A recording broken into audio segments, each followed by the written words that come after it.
तस्वीरें आ रही हैं नमन करते हुए प्रधानमंत्री नरेंद्र मोदी केदारनाथ धाम में वो मौजूद हैं। आचार्य शैलेश तिवारी जी, प्रधानमंत्री नरेंद्र मोदी जिस तरीके से वो बाबा के प्रति उनका लगाव है, वो हर बार जब भी पहुंचते हैं पूरी भक्तिमय तरीके में नजर आते हैं, डूबे हुए नजर आते हैं, पूरी विधि विधान के साथ पूजा अर्चना करने के बाद अब आगे विकास कार्यों पर नजर रख रहे हैं। इस यात्रा को आप किस तरीके से देखते हैं? हर हर महादेव शंभू।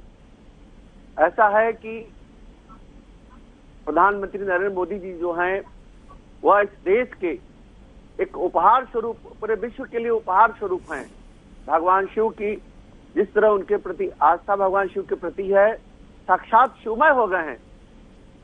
जिस तरह केदारनाथ में तबाही आई थी, प्रलय काल आया था, उस समय लगता था कि ये केदारनाथ अब शायद ही अपनी पुनर्वापसी, अपनी पुनर्स्थिति में होगा। लेकिन आज जिस प्रकार नरेंद्र मोदी जी के नेतृत्व में हमारे केदारनाथ धाम का जिस तरह स्थापना व पुनर्स्थापना हुआ है, यह निश्चित तौर पर हम कह सकते हैं कि भारत का स्वर्णिम काल है सनातन के लिए। राजा विक्रमादित्य के बाद एक ऐसा शासक, एक ऐसा प्रधानमंत्री जिन्होंने भगवान शिव के आराधना, भगवान शिव की आस्था को पूरी दुनिया में इन्होंने सम्मान दिलाया, पूरी दुनिया में सनातन का पहचान दिलाया, पूरी दुनिया में सनातन का जिस प्रकार इन्होंने प्रभाव दिया। आज देखिए बाबा विश्वनाथ जी का कॉरिडोर, काशी कॉरिडोर, इसके बाद मां विंध्यवासिनी का कॉरिडोर, इसके बाद महाकालेश्वर उज्जैन का कॉरिडोर, और जिस प्रकार केदारनाथ जी, बद्रीनाथ जी और तमाम हमारे सनातन के सभी मंदिरों का जिस तरह उन्होंने पुनरुत्थान किया है, या निश्चित तौर पर हमारे भारत के लिए ही नहीं बल्कि पूरे विश्व के सनातन धर्मावलंबियों के लिए एक वरद पुत्र के रूप में हैं। मैं ऐसे प्रधानमंत्री की दीर्घ आयु, शतक आयु, 100 वर्ष की आयु की कामना करता हूं। और मैं जो सोचता था, मैं जो मन में ध्यान करता था कि काश यहाँ पर जाने के लिए रोपवे हो, आज रोपवे का उद्घाटन करने जा रहे हैं, शुभारंभ करने जा रहे हैं। इससे सुखद कुछ हो ही नहीं सकता। इस देश के लिए इससे सम्मान की कोई बात हो ही नहीं सकती। नरेंद्र मोदी जी जिस तरह सनातन के लिए कार्य कर रहे हैं, जिस तरह भगवान शिव की उपासना में कार्य कर रहे हैं, यह निश्चित तौर पर अतुलनीय है, अनुकरणीय है। और इस देश के कह सकते हैं कि यह वरद पुत्र हैं सनातन के लिए। ठीक है, मैं एक बार फिर से उनकी दीर्घ आयु की कामना करता तिवारी जी, मैं आ रही हूँ आपके पास। जरा एक रिएक्शन स्वामी जितेंद्रानंद सरस्वती जी से भी लेना चाहूंगी। सर, ये अगर महिमा की बात करें, बाबा केदार की महिमा, क्या वर्णन करेंगे आप इनकी महिमा को लेकर? 12 ज्योतिर्लिंगों में से एक केदारनाथ जी हैं, ये तो महत्वपूर्ण है ही। उससे भी ज्यादा महत्वपूर्ण है प्रधानमंत्री श्री नरेंद्र मोदी जी का धर्म प्राण देश की, धर्म प्राण जनता से वेल कनेक्टेड होना। सिर्फ महिमा की बात करें तो इतनी ऊंचाई से लेकर के आप रामेश्वर से लेकर के केदारनाथ के एक कोणी, एक सीधी रेखा में 12 ज्योतिर्लिंग हैं। आप भारत के नक्शे में देखिए, और यह 12 ज्योतिर्लिंग सिर्फ और सिर्फ एक शिवलिंग नहीं है, ये भारत के राष्ट्रीय एकता और अखंडता के प्रतीक भी हैं। ये देश इससे जुड़ा है, और इससे बड़ी बात है यह 12 ज्योतिर्लिंगों के साथ देश का जुड़ा होना और देश के नेता का अपनी जनता के साथ उस श्रद्धा के साथ वेल कनेक्टेड होना, ये बहुत मायने रखता है। प्रधानमंत्री जी यूं ही बार बार यहाँ नहीं आते। आप अगर दर्शन की दृष्टि से विचार करिए तो दक्षिण भारत के केरल के कालड़ी में भगवत पाद आचार्य शंकर का प्रादुर्भाव होता है, और उनकी समाधि स्थल कहाँ है तो केदारनाथ में है। सुदूर दक्षिण में पैदा होने वाला आचार्य अद्वैत सिद्धांत को लेकर के कहाँ आके शरीर पूरा कर रहा है तो शरीर पूरा कर रहा है सुदूर हिमालय की कंदराओं के बीच केदारनाथ में।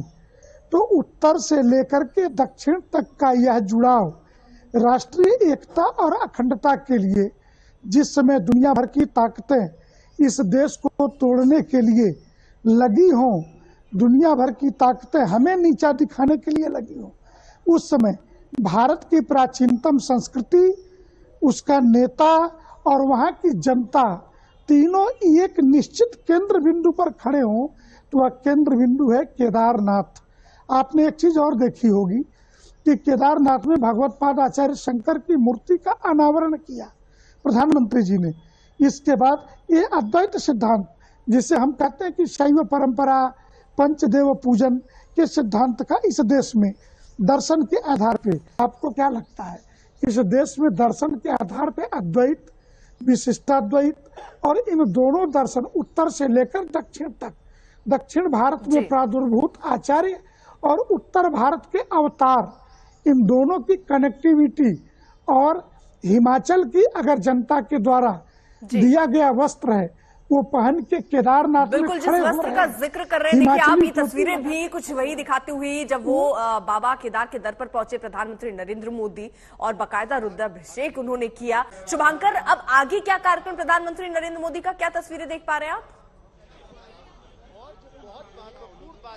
देखिए अर्पिता, तस्वीरें हम आपको दिखा रहे हैं। यहाँ पर प्रधानमंत्री का काफिला जो है, एक बार मैं कैमरा पर्सन संजय से कहूंगा वो तस्वीरें दिखाए। देखिए केदारनाथ में जब आपदा आई थी 2013 के वक्त, तो ये जो पूरा मलबा गिरा था वो ऊपर से यहाँ पर गिरकर आया था। अब ये जो पीछे जहां पर कुछ अधिकारी नजर आ रहे हैं, और क्योंकि प्रधानमंत्री इन्हीं तमाम चीजों का निरीक्षण कर रहे हैं, इस बार जो मास्टर प्लान बनाया गया है उसमें यह सुनिश्चित किया गया है कि यहां पर अगर कभी भी प्रकृति अपना रौद्र रूप दिखाती है, क्योंकि प्रकृति किसी कंट्रोल में नहीं है, तो वहां पर इंतजाम ऐसे किए गए हैं कि मंदिर के प्रांगण को नुकसान ना पहुंचे। और प्रधानमंत्री फिलहाल वहीं मौजूद हैं। वो जो पूरी वॉल हम आपको दिखा रहे हैं, देखिए उस तमाम विकास कार्यों का प्रधानमंत्री फिलहाल जायजा ले रहे हैं और लगातार प्रधानमंत्री वहां पर हैं। प्रधानमंत्री के साथ तमाम अधिकारी भी हैं। आदि गुरु शंकराचार्य जी का समाधि स्थल जो है वो भी वहां पर है। और ये पीछे वॉल दिखाइए, मैं कैमरा पर्सन संजय से कहूंगा, ये पीछे पहाड़ जो है, देखिए सफेद चोटी ऊपर से नजर आ रही है, और इन्हीं सफेद जो हिमालय की चोटियां हैं, इन्हीं से मलबा 2013 में गिरते हुए आया था और उसके बाद इस केदारपुरी घाटी को पूरा वो बहा ले गया था, बहुत नुकसान हुआ था। लेकिन अब इस मंदिर प्रांगण के पीछे ऐसे इंतजाम किए गए हैं कि अगर यहां पर मलबा आता है तो जो हानि है वो उतनी ज्यादा नहीं होगी। तो एक तो प्रधानमंत्री इसका निरीक्षण कर रहे हैं अपने उसी विशेष विमान में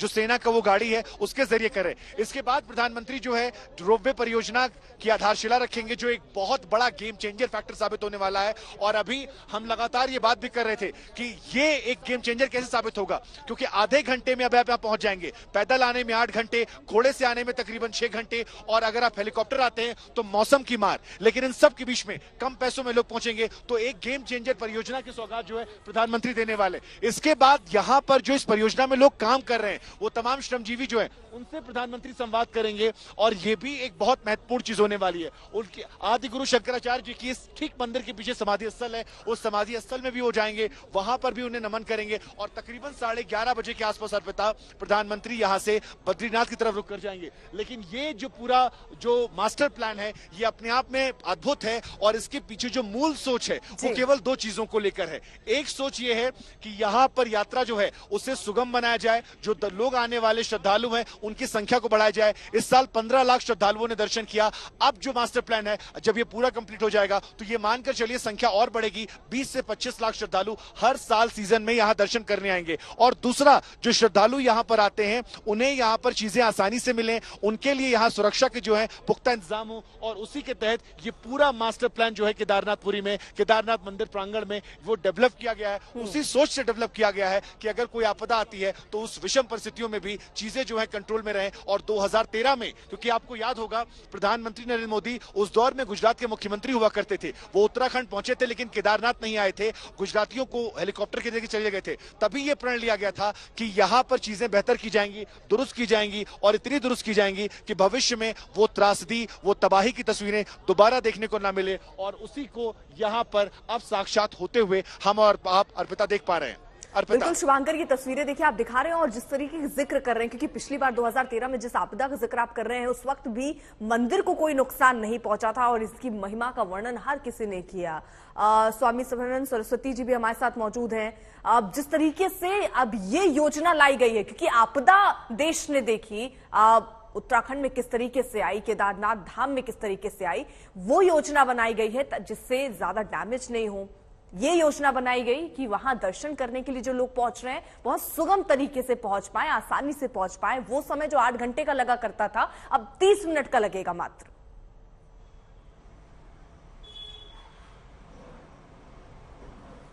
अर्पिता जी, बहुत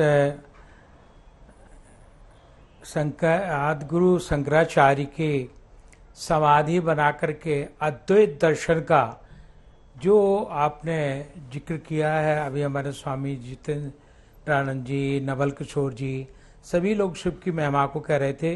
मैं एक ही बात कहूँगा कि भगवान शिव की महिमा अपार है।